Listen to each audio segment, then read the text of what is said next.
is a homage to the late U.R. Ananthamurthy. May I request Mr. Shiv Vishwanathan, K. Sachidanandan, and N. Manu Chakravarti to please take their seats on stage. Here we have Manu Chakravarti, who is a professor of English in a very well-known college in Bangalore, who is also one of the most established literary critics in Canada, as well as a film critic who has been awarded the President's Gold Medal for his criticism of film. And I understand he also has recently won the VM Inamdar Prize for his work on the media.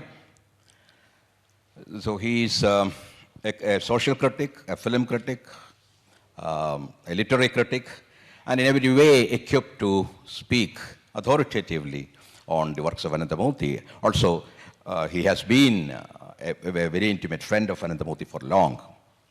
And we have another great scholar who does not require any introduction, Shiv Vishwanathan, who is with the O.P. Jindal University now, who has been a fellow of the CSDS, whose interests are extremely varied and eclectic, because he is a social critic, he is a philosopher of science, he has been writing on popular films. So he is again a man of many parts, and again he has also been very close to Ananthamurthy, and he has looked at Ananthamurthy's ways of thinking and writing from close quarters. So I would like to maybe ask first Manu Chakravarti to make a brief presentation on what he thinks were the major aspects of Ananthamurthy's writing, before which I would just like to read a small part of a poem by Ananthamurthy, because Ananthamurthy is most often known as a thinker and a fiction writer, but he was also a poet, and I respect him a lot for some of his poems.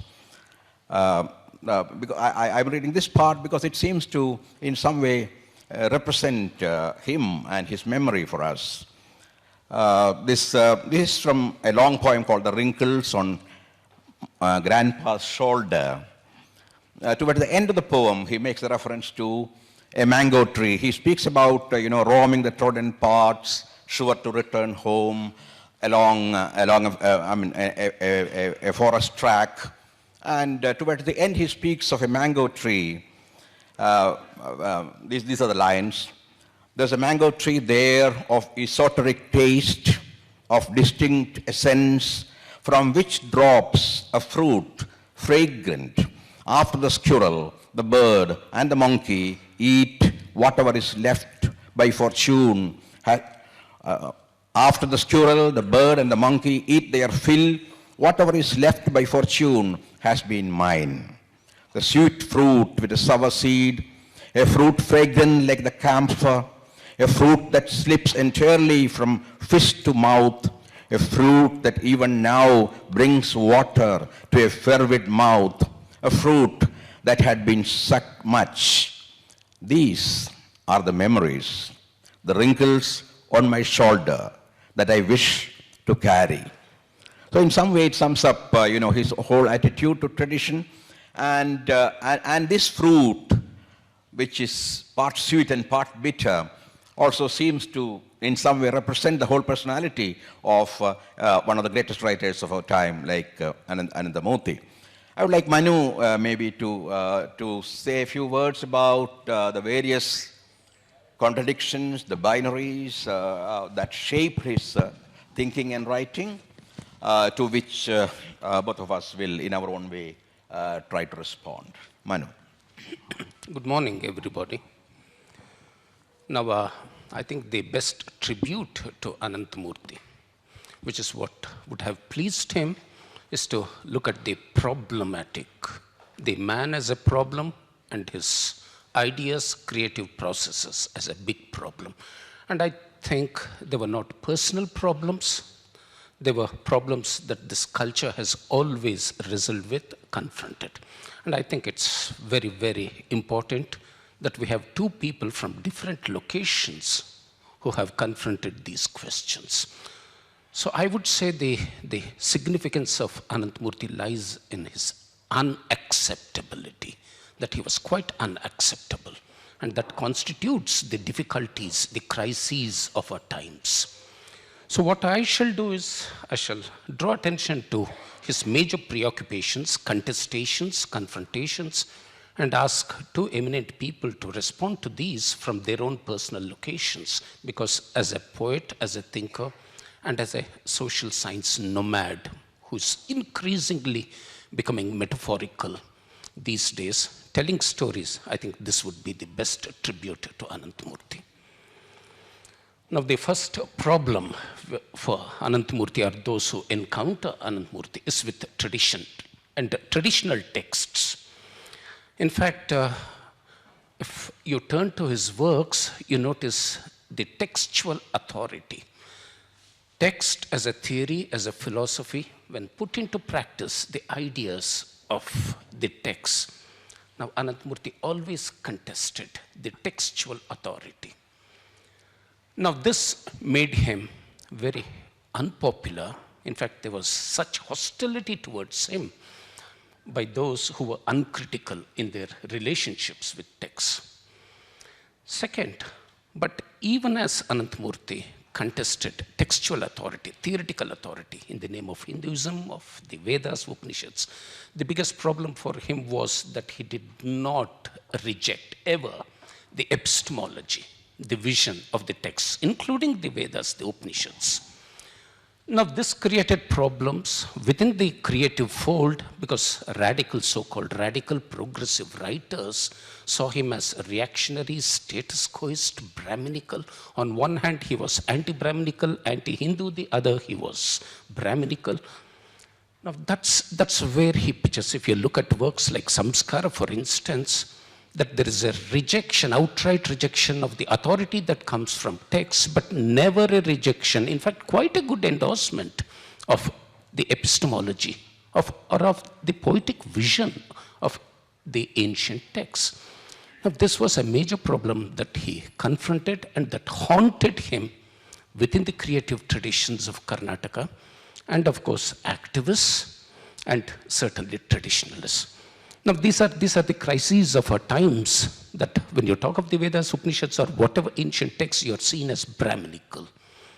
But then how would you respond to the contestation of textual authority and the acceptance of its epistemological or visionary positions? Because I think both of you have engaged with these questions from different points of view, perspectives.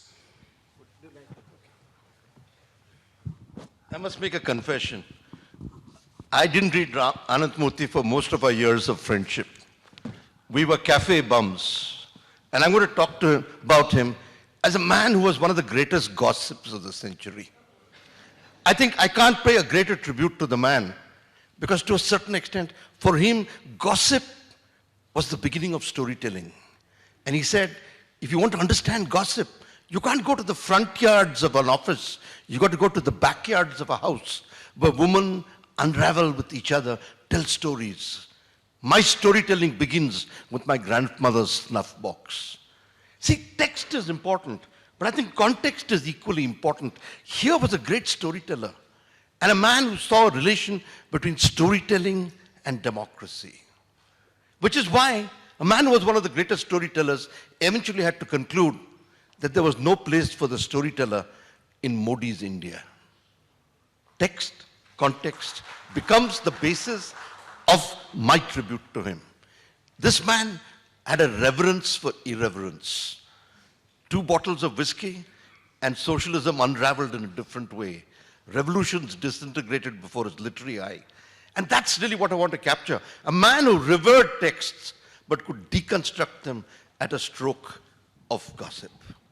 A great gossip. If you want to hear how socialism breaks down, don't read the theoretical books. Sit with Ananthamurthy and find out what was wrong with Limaye, Lohia, and all the other socialists. Storytelling was a better critique of socialism and its breakdown than any theoretical work I can think of. I begin my tribute to the irreverence of the man, which he sort of brought to the level of reverence. India's greatest gossip.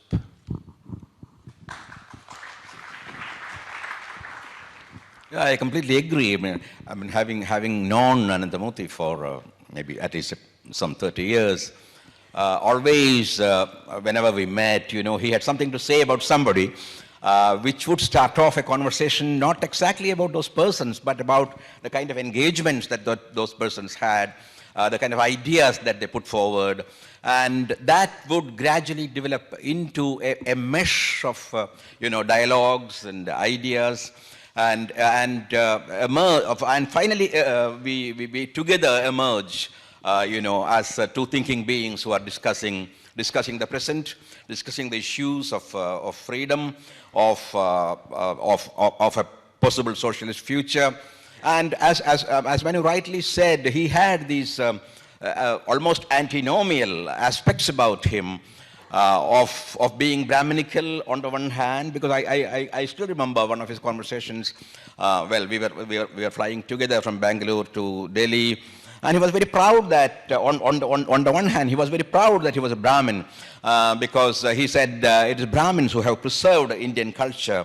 Ultimately, if still the Vedas and the Upanishads and all the great knowledge of Sanskrit and Sanskrit literature are alive, it is mainly due to Brahmins who preserved all these in their memory and who continued to hand these over to the coming generations. At the same time, you cannot find perhaps a better critic also than him of some aspects of Brahminism, because he was generally against the conservative and status quoist kind of society.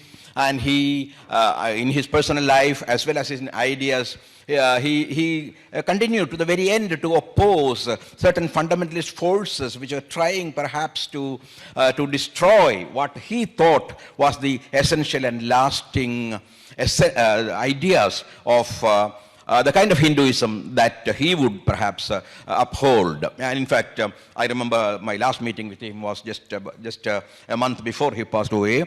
I met him at his daughter's home, and all we discussed, for about 45 minutes or an hour, was about at that time the elections were not over. The elections were coming up, and how he wouldn't. You remember, he had just made that statement that he wouldn't like to live in a country ruled by Modi, which had created a furor all over Karnataka. Even though he retraced a bit, of course, he later perhaps felt it was an overstatement when people said, well, he shouldn't have said like that. Anyway, sadly, he didn't live to see Modi's government much, and I often think how he would have reacted to the present with all yesterday, because I don't want to go back into all those problems which have been already brought up in the different sessions, to the questions of the rise of the right wing and the kind of threat that it poses to the culture of the country, our plurality, our very idea of India with its great diversity, and its many religions, many languages, many kinds of knowledge systems and various kinds of regional cultures. And he would have definitely stood, I'm sure, championed the cause of diversity, and he would have been the forefront of a struggle against the kind of ideas that seem to be now in vogue, and perhaps also being partly resisted by at least a few other people. And he always spoke with a kind of authority on ideas. He had a worldview which had its contradictions and its binaries, into which maybe in the course of the conversation we will go again. I would also later like to say something about those binaries, and also based on I would also like to quote two of my poems which he liked immensely, and how I could connect these poems with his own attitude to things. Back to Manu, you can continue. Shiva and Sachidanandan, you have dealt with this aspect in very diverse ways.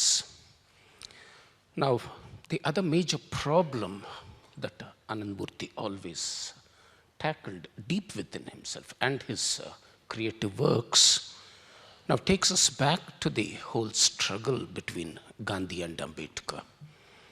Now, especially in relation to the notion of self-respect and self-purification. Now, for Ananthamurthy, there was this absolute need to desecrate, to an extent, so-called sacred spaces and sacred symbols. In fact, the Saligrama episode in Bhartipura highlights this. Because sacred symbols, cultural symbols, religious symbols constitute a sacred space, which again, when you translate into action, would only mean the power, the authority of those who have appropriated those spaces. Of course, we know the Ambedkarite position to reject these things. Now, but for Ananthamurthy, and throughout his life, having known him for over 4 decades, an action would also mean a moral obligation, an action of conscience, he would say, that you desecrate those sacred spaces. Now, this was totally unacceptable for one set of people. But at the same time, he would juxtapose it with, these are the antinomies. He would juxtapose it with recovering those sacred spaces. That you open up temples, that you open up cultural symbols. So on one hand, desecration, violation, transgression. And on the other hand, to resurrect the sacredness of symbols. So it was, again, great ambivalence, tremendous ambivalence. And in his own life, it was a combination of desecration, violation, transgression, and recovery. That you recover it from those forces that have appropriated these symbols.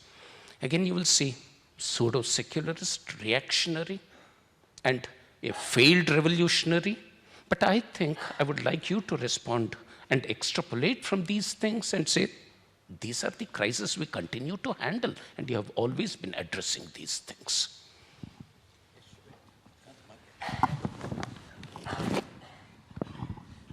Two things. I think we have to de-Brahminize the man a bit. Because here was a man who actually thought that illiterates were essential for India. Because illiterates in India spoke 5 languages, while those who went to convent school spoke only 1. I think you've got to understand this, because at one level, this is a very playful creature. Utterly Brahminic, utterly contemptuous of certain kinds of Brahminic rituals. There's one thing I'd like to add to transgression. Translation. He was a man fascinated with language, but had a very interesting notion of truth. He said, a thing can't be true till it's stated in 2 languages. And let me quote what his friend Subanna once said. He said, Bertolt Brecht can't be Bertolt Brecht till he's played out in Malayalam. And then he says, do you know, Crime of Galileo was enacted more times in Malayalam than in German. Brecht sounds truer in Malayalam than in any German play. Translation. I think it's the complement to transgression. What made him playful was the fact he could move from transgression to translation and back. That's what I really find fascinating about the man.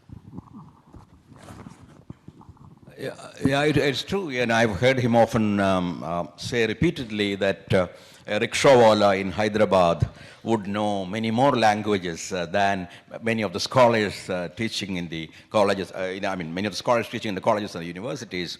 Of course, partly out of the compulsions that he has to deal with different kinds of people who speak different languages. So he would speak a bit of Urdu, he knows some Hindi, he definitely knows Telugu, which is his mother tongue, and he knows Tamil, and he can manage Malayalam. These are the few languages that he is sure to know, while many of us are either bilingual, and I think we are becoming more and more monolingual. Yes, this respect for the so-called illiterates, the people of the village, was at the very core of his understanding of the world and his worldview. he always said, yeah, he privileged the backyard, by which he also meant, the kind of Dalit literature, tribal literature, the women's literature, which he thought were the three major movements which have come up in Indian literature in the last maybe 20 or 30 years. He was very happy that those people who were invisible were now becoming visible. They were becoming articulate, and for the first time we begin to hear the first-hand narratives, the stories of these people told by themselves. Of course, other people have been telling their stories, including Ananthamurthy. He has also told some of the stories about them, and we had, from Murkalajanand and Tagari and a lot of writers who wrote about the tribals or the Dalits, but for the first time they are beginning to tell their own stories. And Ananthamurthy always thought that this was something important happening. Perhaps the most important thing that is happening in Indian literature today is perhaps the emergence of these marginalized voices, which have made Indian literature quite vibrant and meaningful. He had his problems with Ambedkar because he was more of a Gandhian and a Lohite.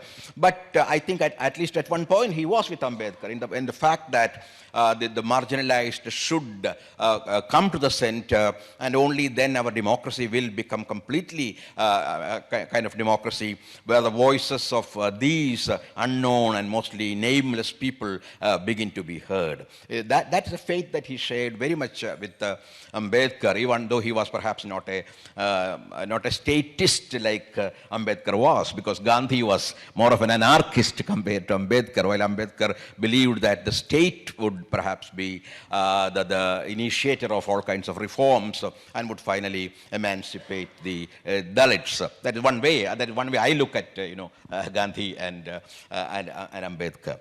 Well, I'll come back to these later. Let Manu continue. Shiv, you talked of this process of de-Brahmanization. I'll further this a bit and ask you people for your responses. In fact, something that almost led to Ananthamurthy being pilloried was his views on the caste system. And he has written extensively on it, but even towards the end, ties up with what we have been trying to discuss. Now, he threw up challenges to the notions of Sanskritization, Brahmanization. So not just in terms of languages, but he believed that Dalits in particular had to go back to their mythologies, to their myths, oral narratives.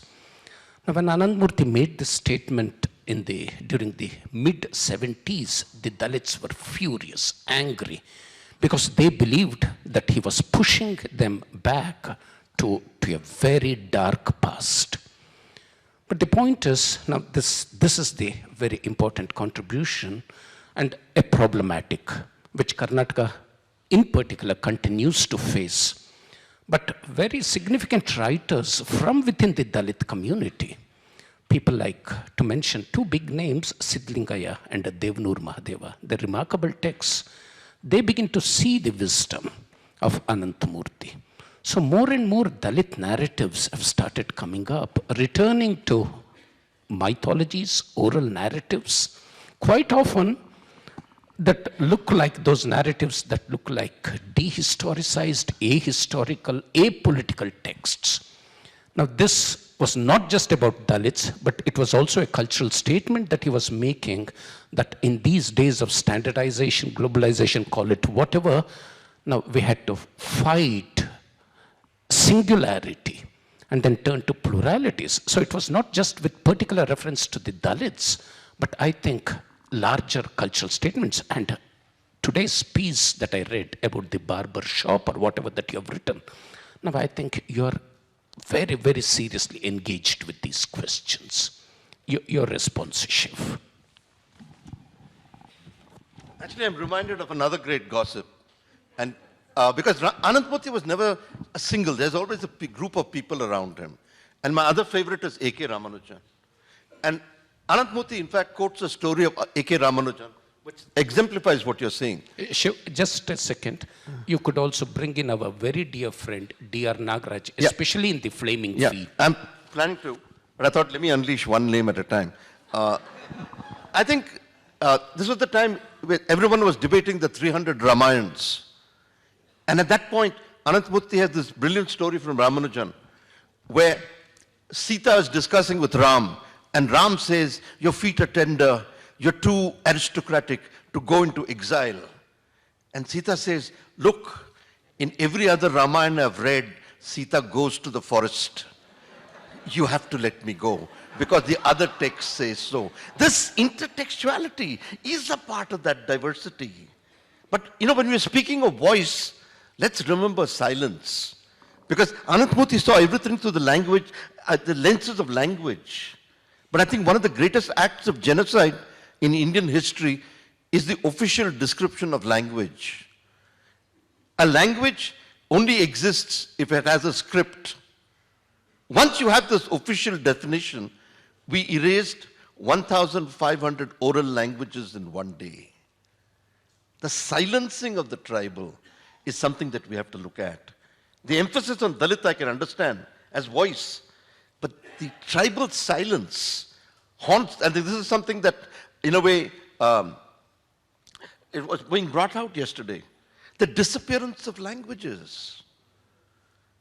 I mean, at one level, you're looking at extinction of a different kind. A language a week, a flower an hour. So you can understand why diversity is important. I remember once when I was writing a scientific essay, Ananthamurthy said something brilliant. I talked about the 100,000 varieties of rice. For me, of course, being a foodie, I was thinking of the variety of dishes. And Ananthamurthy added the varieties of dreaming, the sensoriums of color. Rice, he says, is a celebration of language. Without rice, without language, you can't have India.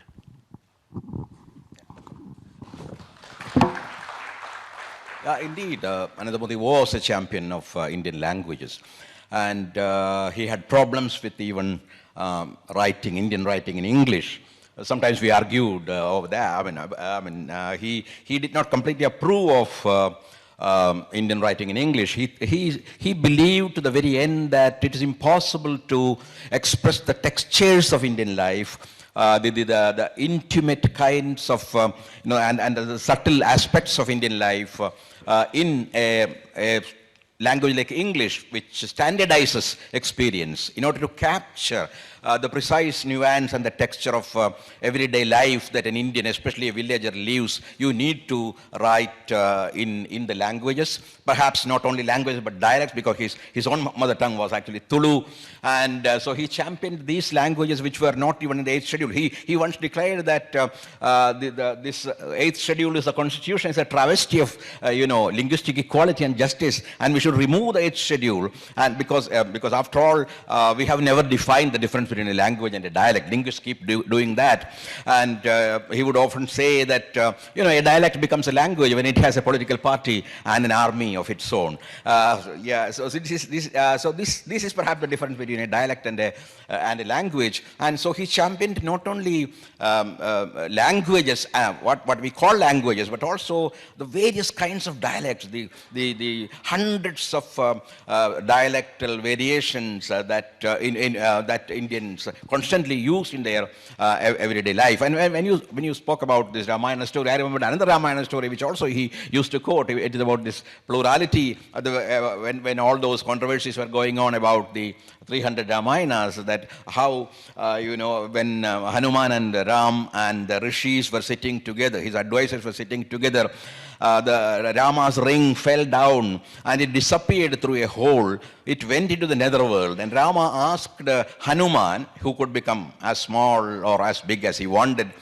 to go through that hole and retrieve that lost ring. Hanuman went down, and then, of course, it's a long story, I won't go into the details, and then he asked the emperor of the netherworld, my Rama's ring has fallen somewhere here, it must be, can you just give it back to me? I have to take it to my master. And then the emperor brought a whole big platter of rings and said, well, these are all the rings of so many Ramas who have been born, and whenever they are about to die, the ring of that particular Rama falls, and it comes here on this. I have collected all those rings on this plate, and you can choose your Rama's ring. So that is a wonderful story that summed up the diversity, not only of Ramayanas, but the diversity of the different cultures and worldviews that we had, and the way we represented even what were supposed to be, fixed stories, legends and myths and all that. Well, Manu. Yeah. I think Ananthamurthy was Kannada at heart, but somewhere he was also open. Because I remember once we were discussing and he said, I quoted him Chenua Achabe's statement that we'll make English say things the English haven't dreamt of. And he understood it. Because for him, then English becomes a dialect. And the possibility of different dialects of English fascinated him. For him, democracy began with the dialect. And in a deep and fundamental way, if you have dialects, you are unconstitutional in a democratic way.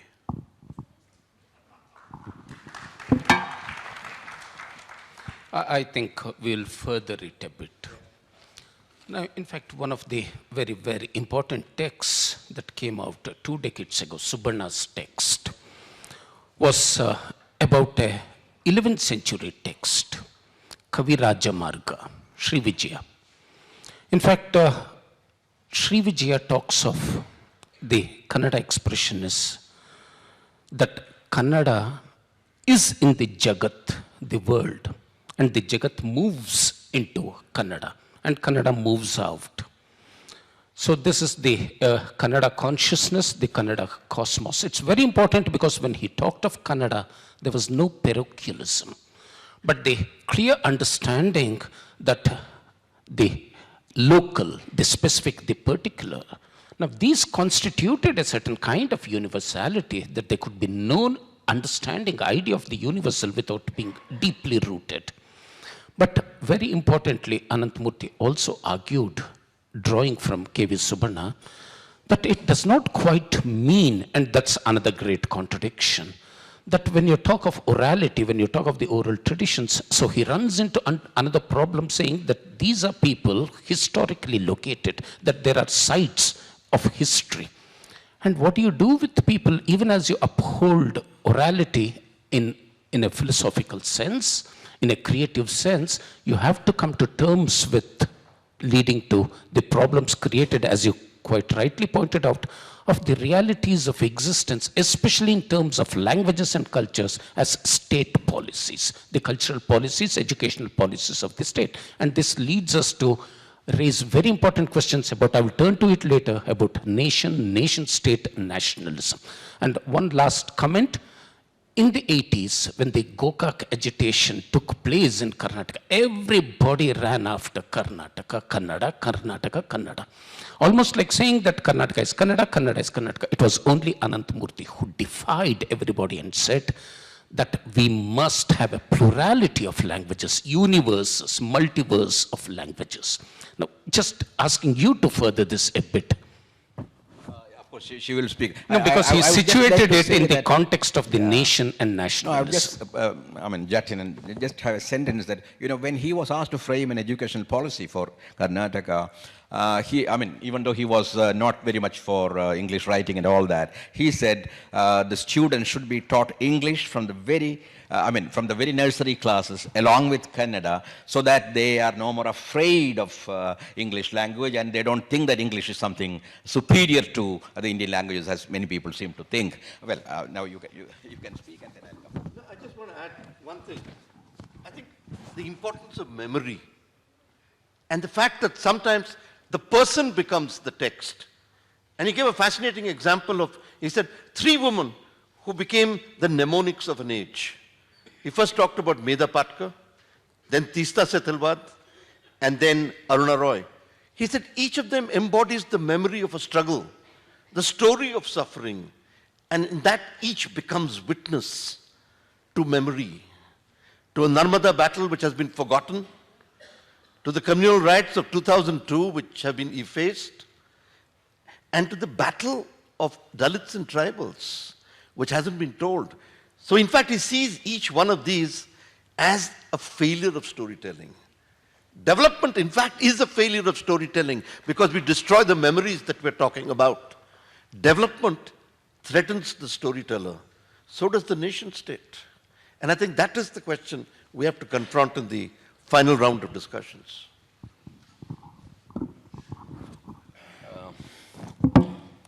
Yeah, I'm primarily a poet, and I sometimes feel that why is it that in the Hindu Literary Festival you don't have poetry at all, except, of course, one session of dance of poetry. So I would just read a short poem which Ananthamurthy particularly liked, and I would just say try to find out why he liked it. It's called Stammer. Stammer is no handicap. It is a mode of speech. Stammer is the silence that falls between the word and its meaning, just as lameness is the silence that falls between the word and the deed. Did stammer precede language or succeed it? Is it only a dialect or a language itself? These questions make the linguist stammer. Each time we stammer, we are offering a sacrifice to the God of meanings. When a whole people stammer, stammer becomes their mother tongue, just as it is with us now. God too must have stammered when he created man. That's why every word of man carries different meanings. That's why everything he utters, from his prayers to his commands, stammers like poetry. Well, I believe Ananthamurthy had a particular reason to like this poem, along with a few others, because I believe throughout his life he was trying to overcome a kind of stammer created by the kind of ambivalence that you began your discussion with. There was always the potential of double or multiple implications in whatever he stated and in the various kinds of positions that he took, and that you find in his novels and stories embodied as characters. All these binaries, like in look at Pranashacharya and Naranappa in Samskara. I have no time to go into those texts, which I'm sure you know, and this is true. This is true about the Keshava and Stuart in his story Clip Joint. Keshava who is trying to overcome his middle class inhibitions, but Stuart who is very critical of the British middle class, who Keshava had thought would liberate him, and yeah, definitely, and also in Suryana Kudire, you have Hada Venkata, who is a village idiot, and he's a contrast to the aggressive and manipulative modern worldview represented by the Brahmin Anantu. So he extols that village idiot actually, and he thinks that perhaps there is greater wisdom in him than the manipulative kind of scholar. And in Bharatipura again it happens. Jagannatha, in order to overcome his own alienation, tries to induce the Dalits to enter the temple and to touch the Salagrama, and to overcome the kind of hegemony that the god Manjunatha had over the life of the village. But then the villagers, the people refused to touch the Salagrama and to enter the temple. So he, through these, these are only just examples of the kind of binaries that preoccupied his thinking, which he tried to represent through the characters, and also to overcome these binaries in some way. I think he liked to stammer because stammer represents in some way this kind of a doubt and a kind of argument that we always have within us. I would like Manu to maybe conclude with a few words. I don't think we have much time, and then we can open it up for. Or would you like to say something? To your poetry, can I add a line of prose? Yeah, sure. Let me extend your poetry to politics. Ananthamurthy felt that Rahul Gandhi was not enough of a village idiot, and that Narendra Modi didn't stammer enough. If he had, the nation state would have been a different entity.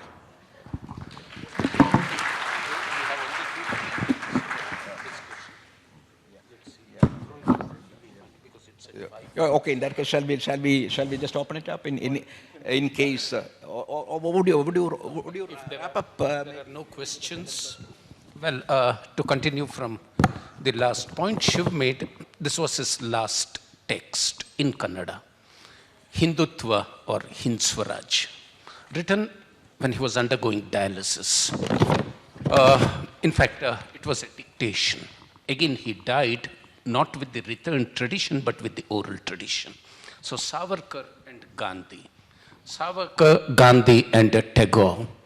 Now, but one important point, and Shiv has touched upon it, but I would like to conclude with it, again because of a certain kind of ambivalence.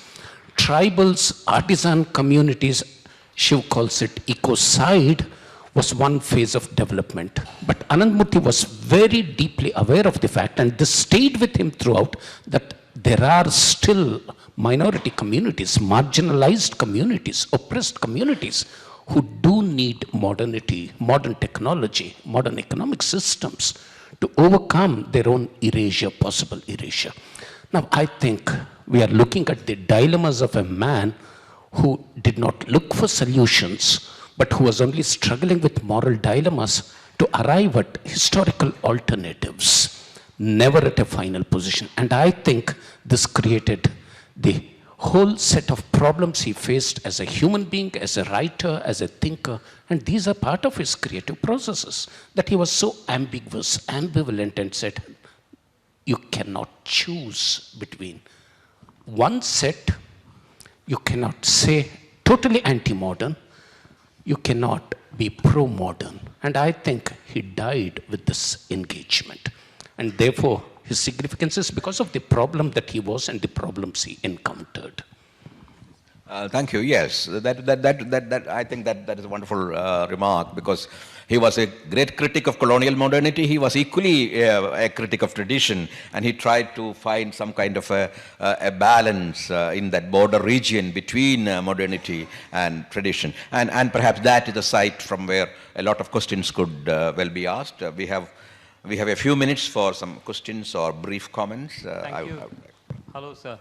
Thank you so much for that really exciting conversation, anecdotal, episodic, as well as robust analysis. I like the idea of great narratives have the roots or seeds in backyard women conversation of gossip. I hope you three men will share a few of your own gossips before we finish this conversation. My question really is about your reflection on liberal thinkers have a subversive hostility towards anything that emerges from faith conversation. Well, first, we are not in a backyard. The day Hindu festival becomes a backyard, it'll be a different kind of gossip. Hindu, in fact, backs science, security, development, nation state. The day Hindu questions all these four criteria, it joins the backyard. Let's be very clear. All of us in an elite sense are front yard people. I speak a front yard language, English, right? So I think one has to begin with this very simple fact that at one level we're articulating even the backyard in terms of front yard languages. That's our paradox. But I want to add one single note. It allowed you to make mistakes. I mean, everyone treats Ananthamurthy as a sage. Let me quote an example, and you must forgive my language. A friend of mine once said, God, that bastard, he makes more mistakes than anyone I know, and yet I love him more than anyone else. Ananthamurthy could hold the mistakes of the time. You know, he'd one day back the BJP, next day back someone else, third day change his mind and drive you crazy. I mean, this is a well-behaved audience. I've seen these same guys rant and rave and fight with Ananthamurthy. He was an impossible creature. It's not that he had binaries. The trouble was he wanted to be the hyphen between all binaries. And he drove you crazy. The creativity of the man was, apart from being a fantastic friend, he was a stunning irritant. He drove you crazy. I remember once I gave a terrific speech and I was half asleep, not listening to the questions. And he said, you know the trouble with you? You can't talk of freedom of speech till you learn the art of listening. And I learned that lesson that day because he said, you have the patience to listen. And he used to sit at Hagudu immediately after a theater show and used to have kids who had to run away from school, 10-year-olds and people like, you know, all the great theater critics. And you sit and interpret between them. That was the joy of Ananthamurthy. The fact that he had so many contradictions. I think that's what made him so fantastic. He was a novel in himself because every day you could write the chapter in a different way. Good morning, sir. Sir. Good morning. Here. Yeah. Yes, sir. Sir, I have read all Ananthamurthy's books in Kannada. I'm a friend of Ananthamurthy. I'm a classmate of D.R. Nagaraj. I take objection to your word, great gossip. It seems very sad that you have not read any Ananthamurthy's literature. Samskara is an immortal classic. I've read it 10 times. Every 5 years I read it, gives me deeper meaning. I will put it, Samskara, as powerful as Dostoevsky. It's a social, powerful, fantastic classic. Dostoevsky was the gossip of metaphysics. And let me put it this way. Of course it's a great work, but why can't it be gossip? But you have not read any of his books. I have read all of them in English. I've spent hours talking to him, and you can't butt me off. D.R. Nagaraj was also a great friend of mine. So let's not play the name-dropping game. Let's get down to facts. One, I think it's the power of his storytelling that made it. I don't want to immortalize the work. I hope someone writes a better work than Samskara. It'll be the greatest tribute to Ananthamurthy. Let me add something. The day he died, a lot of people over Karnataka burst firecrackers in celebration. You know, I can imagine him watching those people with wry humor and planning another story. Sir. That's okay. I've been saying things against Modi every day. Forget it. That's not the issue. It's the way you say it. It's the nature of the argument. So if you think Ananthamurthy is a national flag and I'm going to get up and salute, no. I'm going to pull down the flag halfway because he would have done it himself. Sir. Dr. Ananthamurthy. Just one line in relation to the word gossip. 75 was when I met him as a student. He always said the greatest storytellers, visionaries, have crafted their works only through gossip. There would never have been any fiction without gossip, by which he meant unheard voices, part of a whole written, unwritten tradition, and you have to listen to them to bring them into your modern world. So gossip did not mean slander, cheap talk, street talk. Gossip was used in a very creative sense by Ananthamurthy. That should settle the issue, and she was always talking of that. Sir. Yes, gossip was the talk of the backyard, really. Thank you very much. We have been told that we have to wrap up. Sir. I thank both the wonderful panelists and this absolutely wonderful audience. Thank you.